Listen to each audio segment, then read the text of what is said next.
Darjeeling chicken momo সাথে momo sauce খুবই ঝটপট সহজ উপকরণে তৈরি করতে পারবেন। 500 গ্রাম ময়দা, সামান্য লবণ আর অল্প করে জল দিয়ে মেখে নিন। একটা শক্ত ডো তৈরি করুন। চিকেন আর চিকেনের চর্বি নিয়ে নিন। চিকেন ছোট ছোট পিস করে কেটে নিন। মিক্সার জারে সামান্য তেল লাগিয়ে দিয়ে দিন চিকেনের পিসগুলো।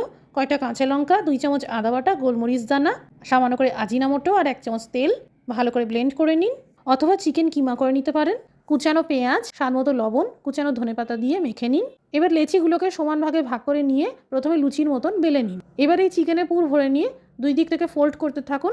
আপনার থেকে এইভাবে ডিজাইন তৈরি হয়ে যাবে। চারধারটা মুড়িয়ে চেপে চেপে এইভাবে লক করে দিন যাতে পুর বেরিয়ে না যায়। 6 কাপ জল গরম হতে দিন। স্বাদমতো লবণ, 3টে রসুন কোয়া, কয়েক টুকরো আদা আর 2টো পেঁয়াজকে এইভাবে চিড়ে দিয়ে দিন। গোলমরিচ দানা আর 2 চামচ চিকেন পেস্ট দিয়ে দিন। স্যুপ ফুটতে শুরু করলে স্টিমার পাত্রে তেল ব্রাশ করে এই মোমোগুলো ভাপাতে দিয়ে দিন। কম আঁচে 15 মিনিটের জন্য ভাপিয়ে নিন। স্যুপ ভালো করে ছেঁকে নিন। তৈরি হয়ে গেল দার্জিলিং চিকেন মোমো সাথে মোমো স্যুপ।